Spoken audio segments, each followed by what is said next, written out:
જય શ્રી રામ એન્ડ જય Bajrangbali. Welcome back to my YouTube channel Govind Ahir vlog. મિત્રો આજ છે ને આપણે આવી ગયા અહીં ડાયરેક્ટ ક્યાં ખબર, ઊંચા કોટડા. કેમ કે હે ને ભગોડાવાળો વ્લોગ હતો ને મારે પૂરો કરવો પડ્યો, કેમ કે વ્લોગ બહુ લાંબો થઈ જતો હતો. અરે પણ આ ખૂટીઓ મારવા આવે મને, બોલ આનું શું કરું.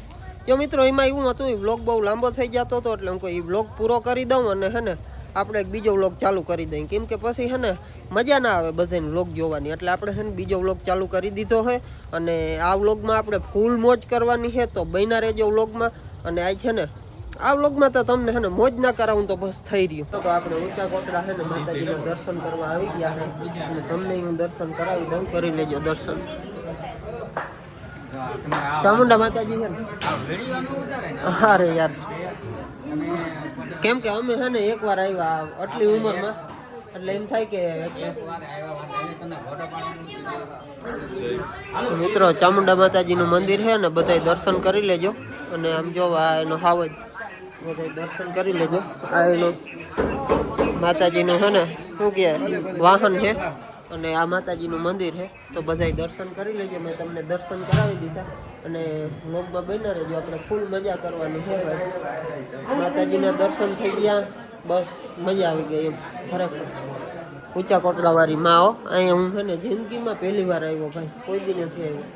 દર્શન કરીને બહુ મજા આવી. માતાજીનું આ બીજું મંદિર છે, અહીં દર્શન કરી લેજો તમે.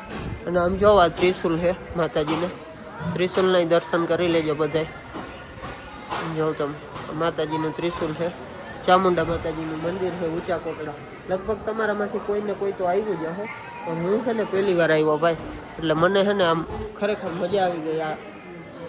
આ સ્થળ ઉપર આવીને બહુ મજા આવી. તો ઊંચા કોટડા છે ને અહીંયાથી દરિયો લાગી જાય. આમ જોઉં તમે અહીંથી ડાયરેક્ટ દરિયો લાગી જાય. ઓલી બાજુ છે ને ઊંચા કોટડાની બીચ છે અને અહીંયા જોઉં તમે માં લખેલું છે. અહીંયા મસ્ત ફોટા પાડી શકો, ફેમિલી હારે તમે આવ્યા હો ને તો મસ્ત ફોટા પાડી શકો બધા.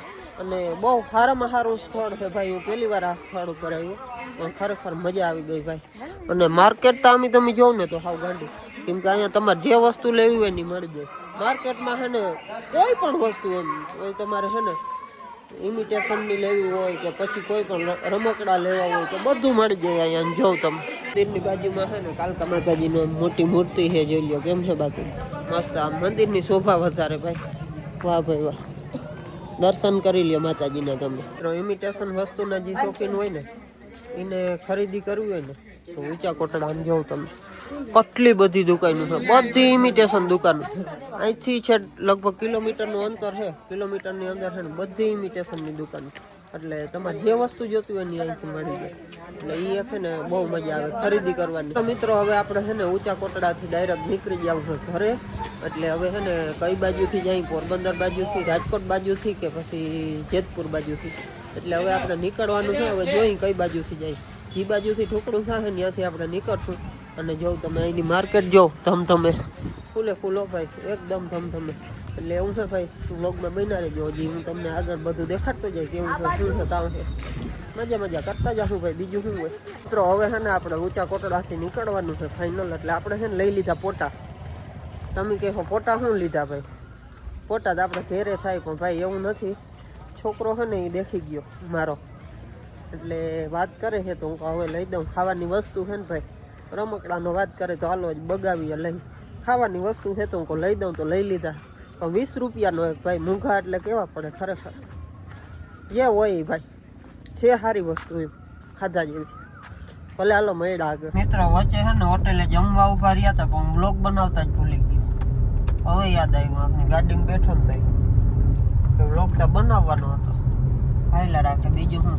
ખાવામાં કઈ દમ નતો ભાઈ, મજા ના આવી. ખાલી ખોટા 520 રૂપિયા દઈ દીધા. પણ વાંધો નહીં, એમ તો હું ખાઈ ગયો તો કામાં 4-5 રોટલી. રોટલી તો એમ તો ખાઈ લીધી અમે, જેવી હતી એવી. પહેલી વાર આવી ને એ રોટલી બહુ મજા ના આવી ગયો. પછી મેં કીધું ને ઓલી રોટલી હતી ઉપાડી ગયો.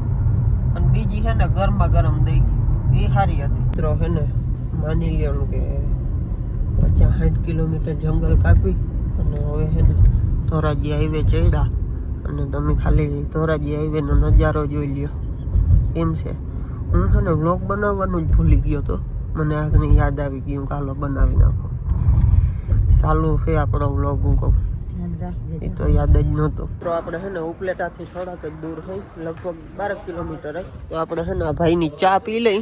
મસ્ત મજાની ભાઈ ચા પાઈ દો જોરદાર, કપમાં દઈ દો.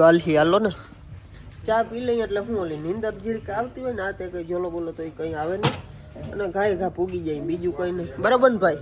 શું કે બાકી તો ઠાકર કરે ઠીક. બરાબર ને? તો ચા ઉપર થાકી ના ખાય ને ત્યાં સુધી મજા જ ના આવે. એટલે જો આપણે આ ભાઈ બનાવે છે બાબુ નાખીને, ભાઈ બનાવો પીરી રેડ જેવી. એટલે હે ને સેટ મારે જામ ખંભાળિયા સુધી કોટો છે ને છટકવો ના જોઈ લ્યો ને એવું છે. જો ચાની ચુસ્કી મારી લઈ અને ચા ખરેખર ભાઈ ચા બનાવવા વાળા કોણ ભરવાર છે કે ભરવાર છે ને? તો એ જ સાચું ભાઈ. આમ ચા બનાવે એટલે ઘટે નહીં, મજા આવી જાય. તું સેટ છે ને તમે માનો ને ક્યાંથી ખબર, ઊંચા કોટડાથી આવું પણ આવી ચા નથી જેડી ક્યાંય. એટલે 2-3 ઠેકાણ પીધી, ચામાં મજા ન આવી અને ફાકીમાં ન આવી લ્યો ને. બનાવી નાખો એટલે ખાઈને મારી મૂકું.